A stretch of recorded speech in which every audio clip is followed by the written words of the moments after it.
Continuamos con la jornada de análisis y reflexión sobre policía judicial y en esta oportunidad daremos paso a la lectura de las conclusiones correspondientes a cada reunión de taller.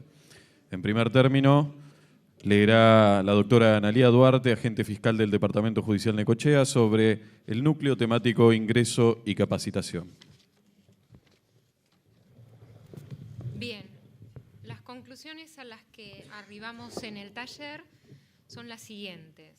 A fin de posibilitar una correcta capacitación y selección del personal, la implementación debe ser progresiva, como así también la designación de las subsecretarías, a medida que se vaya implementando geográficamente y en competencias la Policía Judicial.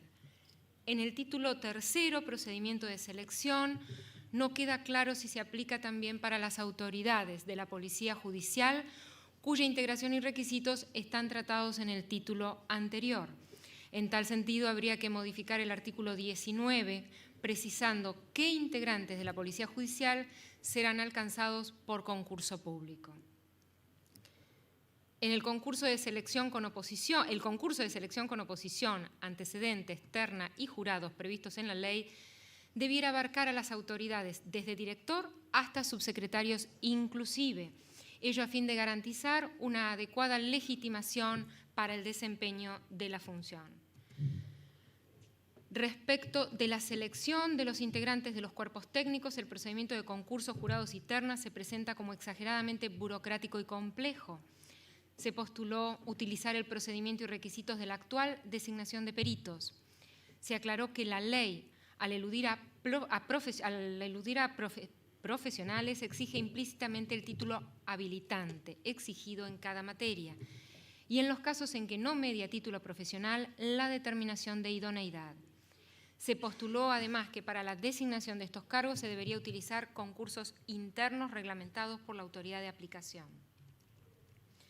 Las autoridades, es decir, director, subdirector, secretario y subsecretario, no deberían tener la exigencia de realizar los cursos de formación básica, lo que resulta evidente si se tiene en cuenta que son estos de quien dependerá el diseño de los cursos de formación, con lo cual habría que modificar la redacción del artículo 30. Se acordó que el artículo 18 de la ley debe interpretarse que establece el mínimo de profesionales que debe tener el equipo técnico, pero no implica que haya personal de otro tipo, que no haya personal de otro tipo a designar. Ejemplo, investigadores de campo, detectives. Asimismo, se acordó que este artículo está mal ubicado en la sistemática de la ley, ya que no se refiere a autoridades. Respecto de los requisitos de ingreso para quienes no son autoridades, se entendieron que deben ser los siguientes. Hubo acuerdo en el requisito para aprobar la formación básica. No debería ser necesario el concurso de oposición establecido para autoridades. Debería especificarse como requisito el secundario completo, 18 años de edad como mínimo, más los restantes requisitos para el ingreso al Poder Judicial. Respecto del personal administrativo, debe recibir y cursar el ciclo de formación básica. Respecto de los integrantes de los cursos técnicos, se acordó que también deberían recibir y cursar el ciclo de formación básica más allá de los cursos específicos de perfeccionamiento que luego deberán transitar. Respecto del personal de maestranza, debieran cumplir con los requisitos de ingreso al Poder Judicial. Hubo acuerdo en que el artículo 30 contiene los elementos básicos de lo que debe ser el ciclo de formación básica. Hubo acuerdo en que debería reformularse el artículo 22 de la ley para aludir específicamente a universidades públicas y colegios profesionales en general, no únicamente el Colegio de Abogados. Sí, integrantes del jurado. Instancia de profesionalización. Falta definir la duración de los cursos y programas de capacitación. Se debería invitar a universidades públicas a participar de su definición, pero esto nuevamente trae dudas sobre el tiempo que demande. Hubo consenso en que será compleja la generación de ámbitos de capacitación y la designación de docentes para estos ámbitos. Esto nuevamente lleva al problema de los exiguos plazos establecidos por la ley. Se acordó que las etapas de capacitación también deben ser implementadas gradualmente. Respecto del artículo 35, inciso G de la ley, sobre el reconocimiento de los cursos de grado y posgrado, hubo acuerdo en que no respeta el régimen de acreditación vigente a la fecha. Hubo acuerdo también en que deberían incluirse cláusulas transitorias en relación a la implementación en cuanto al ingreso y profesionalización de agentes o integrantes de la Policía Judicial, teniendo en cuenta los tiempos de diseño, implementación de cursos y los plazos establecidos en el proyecto de ley. Asimismo, se advirtió que se ve dificultoso poder formar y capacitar en forma simultánea en todos los departamentos judiciales, lo que lleva nuevamente a la necesidad de una implementación gradual. Todas las conclusiones. Agradecemos a la doctora Duarte. Damos paso al siguiente núcleo temático, rol y funciones de la Policía Judicial. Leerá el doctor Pablo Merola, fiscal general del Departamento Judicial Mercedes. Hola. Bueno, primero una muy breve acotación en cuanto que el taller fue sumamente debatido y eso de alguna manera dificultó también la forma de plasmar de manera absolutamente prolija, digamos, las conclusiones, porque había opiniones disímiles en varios puntos, pero bueno, tratamos de consignar de la manera más clara posible algunos puntos, como ante la primera pregunta, Policía Judicial, ¿de primera intervención y o de investigación? Si bien este concepto de primera intervención fue muy discutido, lo cierto es que la conclusión fue la siguiente. Tal como está redactado el proyecto de Policía Judicial, debe intervenir en forma inmediata en el marco de su competencia, y acá se me fue la pantalla, ahí está, en el marco de su competencia del artículo 3, es decir, ¿cómo está el proyecto? La Policía Judicial de manera inmediata debiera intervenir en determinados delitos como lo prevé la competencia. Ahora, lo que se entendió es la inconveniencia por razones operativas de esta consigna tal cual como está preservada, ¿no? o redactada. Entonces, entendiendo la inconveniencia por razones operativas, es que se propone que el fiscal mantenga su facultad de decidir con qué policía investiga cada caso concreto. Otra consigna estaba relacionada con las atribuciones de la Policía Judicial. Y ahí lo que se consideró, que si bien en el proyecto están consignados en el artículo 7, sería conveniente que en materia de atribuciones la ley remita directamente al artículo 92 de la ley 12061, es decir, de la ley del Ministerio Público, evitando así que la nueva Policía Judicial tenga menos atribuciones que la actual, por ejemplo, en materia de recepción de denuncias. También aquí se acotó que dentro de las facultades de la policía debe encontrarse la de contar con el acceso irrestricto a bases de datos oficiales, ya sea nacionales o provinciales, y la celebración de convenios para el acceso a bases privadas. Esto en materia de atribuciones. Y finalmente, en cuanto a la consigna de ¿es operativamente razonable la autonomía funcional que la Policía Judicial ¿es operativamente razonable la autonomía funcional de la Policía Judicial respecto de las Fiscalías Generales? La conclusión fue la siguiente. El artículo 3, inciso A, tal como está redactado, establece que es el agente fiscal quien requiere directamente la intervención de la Policía Judicial.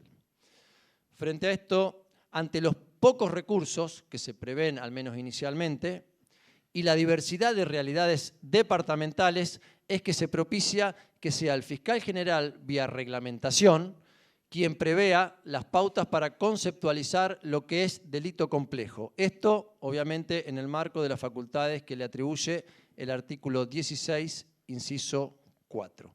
¿Sí? Obviamente esto se engancha en materia con la competencia, en la que tratamos de no meternos porque era motivo de otro taller, pero se proponía o tenía lógica en el fusionar el inciso A con el B, para que dentro del concepto de delitos complejos, ¿sí? Ahí, digamos, reviva esta facultad del fiscal general para, atendiendo a estos principios de, bueno, eventuales recursos escasos y diversidad de realidades departamentales, tenga en cierta medida alguna llave como para poder regular y optimizar esos recursos.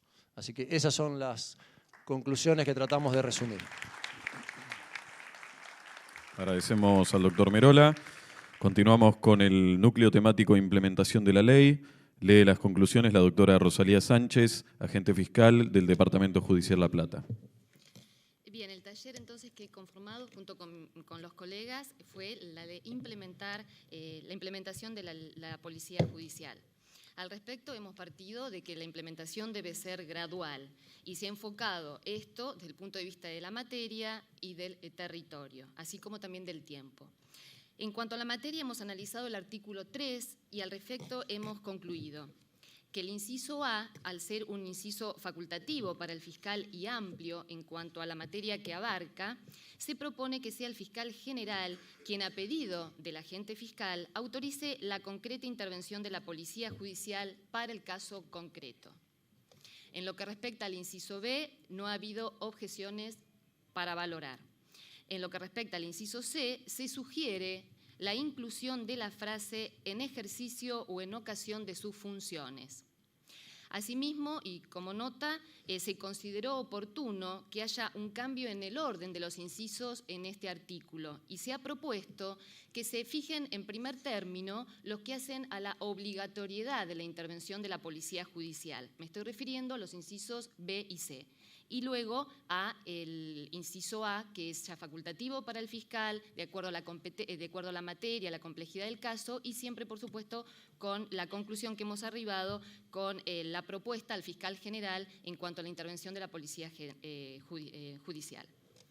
En lo que respecta a la gradualidad del territorio, hemos llegado a la siguiente conclusión. En el análisis del artículo 42 se estima que es insuficiente el plazo de 2 años previsto por este artículo para la implementación de la planta funcional en su totalidad para la provincia de Buenos Aires, por lo que se propone que la gradualidad para implementar la ley comience en 2 o 3 departamentos judiciales de mediana complejidad, lo que permitiría monitorear la puesta en marcha y optimizar el plan proyectado, entendiendo pertinente que el plazo para el seguimiento de la implementación sea de 1 año antes de extenderlo a otros departamentos judiciales. En lo que respecta a cuáles serían estos 2 o 3 departamentos judiciales para comenzar a implementar la ley, consideramos que la Procuración General y el Ministerio de Justicia y Seguridad serán los que acordarán los departamentos judiciales en los cuales se verificará la implementación y su posterior continuación al resto de la provincia. Se puso también a consideración la posibilidad de que el Ministerio Público Fiscal cuente con el gabinete técnico actual de la Policía Científica previo proceso de selección conforme lo estatuye la ley. En lo que respecta a los recursos humanos y materiales, hemos también llegado a la conclusión que el presupuesto provincial debe ser suficiente para cubrir la totalidad de las necesidades de la Procuración General para implementar la ley en base a las estimaciones que efectuará, asimismo, la misma Procuración General. Estas son las cosas.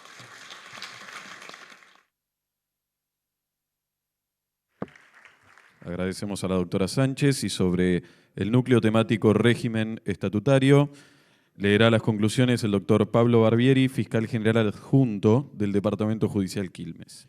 Hola, buenas tardes. Las conclusiones a las que arribó la comisión nuestra fueron las siguientes.